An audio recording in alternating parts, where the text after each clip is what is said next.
गणेश देवी वाग्देवी मम वाक्या सिद्धि कुरु स्वाहा।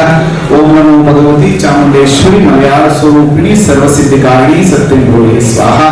आराध्य ದೇವರಾಗಿರುವಂತಹ ಮಲೆಮಹದೇಶ್ವರನ ಮಠದಲ್ಲಿ ನಡೆಯುತ್ತಾ ವಿದ್ಯಾರ್ಥಿಗಳ ತಂದೆ ತಾಯಿಯ ಪಾದಾರವಿಂದಗಳಿಗೆ ನಮಸ್ಕಾರವನ್ನು ಮಾಡ್ತಾ ವೇದಿಕೆ ಮೇಲೆ ಇರುವಂತಹ ಎಲ್ಲ ಗಣ್ಯರಿಗೆ ಮತ್ತು ಇಲ್ಲಿ ನಡೆದಿರುವಂತಹ ಎಲ್ಲರ ಅಂತರಾತ್ಮಗಳಿಗೆ ಶರಣಾರ್ಥಿಗಳಿಗೆ ಗಣ್ಯರು ಕ್ಷಮಿಸಬೇಕು।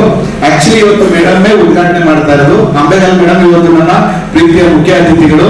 ಜೊತೆಗೆ ಅವರಿಬ್ರು ಎಷ್ಟು ನನಗೆ ಖುಷಿ ಆಗುತ್ತೆ ಅಂತಂದ್ರೆ ನಾನು ಯಾವಾಗ್ಲೂ ಹೇಳ್ತೀನಿ ಏನಂದ್ರೆ ಒಂದು ಹೆಣ್ಣು ಚಾಮುಂಡೇಶ್ವರಿಗೆ ಒಂದು 8 ಕೈಗಳಿದೆ ಗೊತ್ತಲ್ಲ ನಿಮ್ಗೆ? ಗೊತ್ತಾಗಿಲ್ವಾ? ಯಾಕೆ ಹೇಳಿ ನೋಡೋಣ, ತುಂಬಾ ಜನ ಗೊತ್ತಿಲ್ಲ। ಇಟ್ ಇಸ್ ಸಿಂಬಾಲಿಕ್, ಒಂದು ಹೆಣ್ಣು ತಾಯಿಯಾಗಿ ಅಕ್ಕನಾಗಿ ಮಡದಿಯಾಗಿ ಕೆಲಸದಲ್ಲಿ ಅಧಿಕಾರಿಯಾಗಿ ಮಕ್ಕಳು ನೋಡ್ಕೊಳ್ಳುವಂತಹ ಗೃಹಿಣಿಯಾಗಿ ಸೊಸೆಯಾಗಿ ಅಂದ್ರೆ 10 ಕೆಲಸಗಳನ್ನ ನಿಭಾಯಿಸುವಂತ ಶಕ್ತಿ ಹೆಣ್ಣು ಮಕ್ಕಳಿಗೆ ಮಾತ್ರ ಇರುತ್ತೆ ಅಂತ ಅಲ್ವಾ? ಅದಕ್ಕೋಸ್ಕರ ಅದು ಸಿಂಬಾಲಿಕ್ ಆಗಿಟ್ಟಿರುವಂತದ್ದು। ನಾನು ಸಾಮಾನ್ಯವಾಗಿ ಈ ಬಾರಿ ಯಾವಾಗ್ಲೂ ಯೂನಿವರ್ಸಿಟಿಗೆ ಹೋಗ್ತಾ ಇದ್ದೆ, ಬಟ್ ಈ ಸರ್ ಸ್ವಲ್ಪ ನಾನೇ ಹೋಗ್ತಾ ಇರ್ಲಿಲ್ಲ। ಬಟ್ ಅದ್ರಲ್ಲಿ ವಿಶೇಷವಾಗಿ ಮೇಡಮ್ ನೋಡಿದಾಗೆಲ್ಲ ನನಗೆ ಅನ್ಸುವಂತದ್ದು ಏನಂದ್ರೆ ಅವ್ರು ನೋಡಿದಾಗ ನಾವು ಇನ್ನೊಂದ್ ಸ್ವಲ್ಪ ಏನಾದ್ರು ಕೆಲಸ ಮಾಡ್ಬೇಕು ಅಂತ।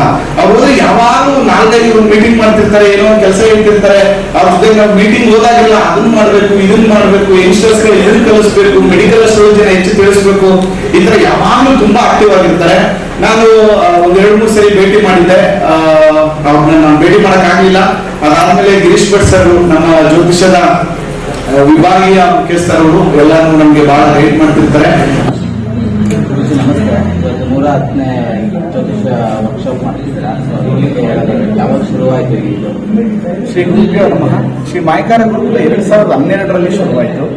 ಏನಾಗ್ತಾ ಇದೆ, ಜ್ಯೋತಿಷ್ಯ ಅಂದ್ರೆ ಮೌಢ್ಯ ಅನ್ನುವಂಥ ನಿಟ್ಟಿನಲ್ಲಿ ಇವತ್ತಿನ ದಿನದಲ್ಲಿ ಎಲ್ಲ ಕಡೆನೂ ಪ್ರಚಾರ ಆಗ್ತಾ ಇದೆ। ಬಟ್ ಅದನ್ನ ಸರಿಯಾದ ರೀತಿಯಲ್ಲಿ ಕಲಿತ್ರೆ, ನಾನು ಹೇಳ್ತೀನಿ 199% ಜನಕ್ಕೆ ಶಾಸ್ತ್ರವನ್ನು ಯಾಕೆ ಕೇಳಬೇಕು ಅಂತಾನೆ ಗೊತ್ತಿಲ್ಲ। ಸಾಲ ಮಾಡೋಕ್ಕಿಂತ ಮುಂಚೆ ಕೇಳಬೇಕು, ನಾನು ಇದನ್ನ ಮಾಡಿದ್ರೆ ಸರಿ ಹೋಗುತ್ತಾ ಇಲ್ವಾ ಅಂತ। ಆದ್ರೆ ಅವ್ರೇನ್ ಮಾಡ್ತಾರೆ, ಸಾಲ ಮಾಡ್ಬಿಟ್ಟು ಕೇಳ್ತಾರೆ, ಗುರುಗಳೇ ನಮ್ಗೆ ಪರಿಹಾರ ಮಾಡ್ಕೊಡ್ತೀವಿ ಅಂತ। ಜೊತೆಗೆ ನಾನು ಏನೋ ಒಂದು ಬಿಸ್ನೆಸ್ ಮಾಡೋಕ್ಕಿಂತ ಮುಂಚೆ ಕೇಳಬೇಕು, ಅದಾಗುತ್ತಾ ಇಲ್ವಾ, ಅವಾಗ ನಾವು ಅವ್ರಿಗೆ ಗೈಡ್ ಮಾಡ್ತೀವಿ। ಅಂದ್ರೆ ಮತ್ತೆ ಕಾಯಿಲೆಗಳು ಬರೋಕ್ಕಿಂತ ಮುಂಚೆ ಕೇಳಿದ್ರೆ ನಿಮ್ಗೆ ಯಾವ ಸಂದರ್ಭದಲ್ಲಿ ಏನೆಲ್ಲ ಸಮಸ್ಯೆಗಳಾಗ್ಬೋದು ಅಂತ ಹೇಳ್ಬೋದು। ಮನೆ ಕಟ್ಟಕ್ಕಿಂತ ಮುಂಚೆ ಕೇಳಿದ್ರೆ ಮನೆನ ಹೇಗೆ ಮಾಡ್ಕೋಬಹುದು ಅಂತ ಹೇಳ್ಬೋದು। ಅಂದ್ರೆ ನಾವು ಏನ್ ಮಾಡ್ಬೇಕು ಅನ್ನುವಂಥ ಒಂದು ದೊಡ್ಡ ರೂಟ್ ಮ್ಯಾಪ್ ಅಂದ್ರೆ ಜ್ಯೋತಿಷ್ಯ। ಅದಕ್ಕೆ ಹಣೆ ಬರಹ ಇಲ್ಲಿಲ್ಲ, ಜಾತಕದಲ್ಲಿದೆ ಅಂತ। ಅದಕ್ಕೋಸ್ಕರ ಏನ್ ಮಾಡ್ಬೇಕು, ಏನ್ ಮಾಡಬಾರ್ದು, ಹೇಗಿರ್ಬೇಕು, ನನ್ನ ಗುಣಧರ್ಮಗಳನ್ನು ಹೇಗೆ ಬದಲಾಯಿಸ್ಕೋಬೇಕು ಅನ್ನುವಂಥದ್ದನ್ನ ಜಾತಕಗಳ ಮುಖಾಂತರ ಋಷಿಮುನಿಗಳೇ ನಮ್ಗೆ ತಿಳಿಸ್ಕೊಟ್ಟಿದ್ದಾರೆ। ಆ ನಿಟ್ಟಿನಲ್ಲಿ ಸರಿಯಾದ ಶಾಸ್ತ್ರ ಮುಂದಿನ ಪೀಳಿಗೆಗೆ ತೆಗೆದುಕೊಂಡು ಹೋಗುವಂತ ಜವಾಬ್ದಾರಿ ನಮ್ಮೆಲ್ಲರ ಮೇಲಿದೆ। ಆ ನಿಟ್ಟಿನಲ್ಲಿ ಗುರುಕುಲದಲ್ಲಿ ಯಾವುದೇ ಜಾತಿ ಭೇದ ಏನೂ ಇಲ್ಲ, ಯಾರಿಗೆ ಕಲಿಯ ಆಸಕ್ತಿ ಇರುತ್ತೆ ಪ್ರತಿಯೊಬ್ಬರಿಗೂ ಕೂಡ ನಮ್ಮ ಗುರುಕುಲದಲ್ಲಿ ಎಲ್ಲ ಶಾಸ್ತ್ರಗಳನ್ನ ಕಲಿಸುವಂತಹ ಶಾಸ್ತ್ರಬದ್ಧ ವಿಷಯವನ್ನು ತಿಳಿಸುವಂತಹ ಕೆಲಸವನ್ನ ಕಳೆದ 12 ವರ್ಷಗಳಿಂದ ನಮ್ಮ ಗುರುಕುಲದಲ್ಲಿ ಮಾಡ್ತಾ ಇದ್ದೇವೆ। ಇಲ್ಲಿವರೆಗೆ 12,000ಕ್ಕೂ ಹೆಚ್ಚು ವಿದ್ಯಾರ್ಥಿಗಳು ನಮ್ಮ ಸಂಸ್ಥೆಯಲ್ಲಿ ಅಧ್ಯಯನ ಮಾಡಿದ್ದಾರೆ ಅಂತ ಹೇಳಲಿಕ್ಕೆ ನಾನು ತುಂಬಾ ಖುಷಿ ಪಡ್ತೇನೆ। ಇವತ್ತು 110ನೇ ಕಾರ್ಯಾಗಾರ ಅಂದ್ರೆ ಸಾಮಾನ್ಯರು ಕೂಡ ಜ್ಯೋತಿಷ್ಯದ ವಿಷಯಗಳನ್ನ ತಿಳಿಸ್ಬೇಕು, ಉಪನ್ಯಾಸಗಳ ಮುಖಾಂತರ ತಿಳಿಸ್ಬೇಕು, ಆ ಶಾಸ್ತ್ರಗ್ರಂಥದ ವಿಷಯಗಳನ್ನ ಪ್ರಚಾರ ಮಾಡಬೇಕು ಅನ್ನೋ ಉದ್ದೇಶದಿಂದ ಕಾರ್ಯಾಗಾರಗಳನ್ನ ಮಾಡ್ಕೊಂಡು ಬಂದಿದ್ವಿ। ಈಗ ನಾವು ಮಾಡ್ತಾ ಇರುವಂತದ್ದು 110ನೇ ಕಾರ್ಯಾಗಾರ। ಇಲ್ಲಿವರೆಗೆ 109 ಕಾರ್ಯಾಗಾರಗಳನ್ನ ಬೇರೆ ಬೇರೆ ಎಕ್ಸ್ಪರ್ಟ್ಗಳಿಂದ ಕರೆಸಿ ಅವರಿಗೆ ಉಪನ್ಯಾಸವನ್ನು ಮಾಡಿಸುವಂತದ್ದು ಕೆಲಸ ಆಗಿದೆ। ಇವತ್ತು 110ನೇ ಕಾರ್ಯಾಗಾರವನ್ನ ಮಾಡಿರುವಂತದ್ದು, ಜೊತೆಗೆ ನಮ್ಮ ಕರ್ನಾಟಕ ಸಂಸ್ಕೃತ ವಿಶ್ವವಿದ್ಯಾಲಯದ ಉಪಕುಲಪತಿಗಳು ಇವತ್ತು ಉದ್ಘಾಟನೆ ಮಾಡಿರುವಂತದ್ದು, ಜೊತೆಗೆ ನಮ್ಮ ಕರ್ನಾಟಕ ಸಂಸ್ಕೃತ ವಿಶ್ವವಿದ್ಯಾಲಯದಲ್ಲಿ certificate course, diploma course, advance diploma course, BA, MA, PhD ಕೂಡ ಜ್ಯೋತಿಷದಲ್ಲಿ ಮಾಡಬಹುದು। ಅದ್ರ ಬಗ್ಗೆ ತುಂಬಾ ಜನಕ್ಕೆ ಮಾಹಿತಿ ಇಲ್ಲ, ಮತ್ತೆ ಇದನ್ನ ಅಧ್ಯಯನ ಮಾಡಿ ಉಪನ್ಯಾಸಕರು ಕೂಡ ಹಾಕಬಹುದು। ಆ ನಿಟ್ಟಿನಲ್ಲಿ ಇದರ ಉಪಯೋಗವನ್ನ ಪ್ರತಿಯೊಬ್ಬರು ತಿಳ್ಕೋಬೇಕು, ಮತ್ತೆ ಪ್ರತಿಯೊಂದು ಮನೆಯಲ್ಲೂ ಒಬ್ಬರ ಜ್ಯೋತಿಷಿಗಳಿರಬೇಕು, ಜ್ಯೋತಿಷಿಗಳು ಗಾಡ್ಗಳಾಗಬಾರ್ದು, ಗೈಡ್ಗಳಾಗಬೇಕು ಅನ್ನೋದು ನಮ್ಮ ಮಾಯಕಾರ ಗುರುಕುಲದ ಮುಖ್ಯ ಉದ್ದೇಶ। ಸೊ ಈ ಗುರುಕುಲದ ಬಗ್ಗೆ ಮಾತಾಡೋದಾದ್ರೆ, ಈಗ 12,000 ವಿದ್ಯಾರ್ಥಿಗಳಿಗೆ ಮಾಡಿರ್ತಾರೆ, ಅದು ಹೇಗೆ ವರ್ಕ್ ಆಗುತ್ತೆ? ಅದು ಯಾವಾಗಿಂದ ಯಾರು ಜಾಯಿನ್ ಆಗೋ ಇಂಟ್ರೆಸ್ಟ್? ನಮ್ಮಲ್ಲಿ ಯಾವುದೇ ಏಜ್ ಗ್ರೂಪ್ ಇಲ್ಲ, ಕೆಲವರು ರಿಟೈರ್ಡ್ ಆದವರು ಬರ್ತಾರೆ, ಕೆಲವರು 14-15 ವರ್ಷದಿಂದಾನೇ ಬರ್ತಾರೆ। ಮತ್ತೆ ನಮ್ಮಲ್ಲಿ 2 ತರ ಆಪ್ಷನ್ಸ್ ಇದೆ, ಆಫ್ಲೈನ್ ಕ್ಲಾಸಸ್ ನಡೆಯುತ್ತೆ, ಆನ್ಲೈನ್ ಕ್ಲಾಸ್ ನಡೆಯುತ್ತೆ।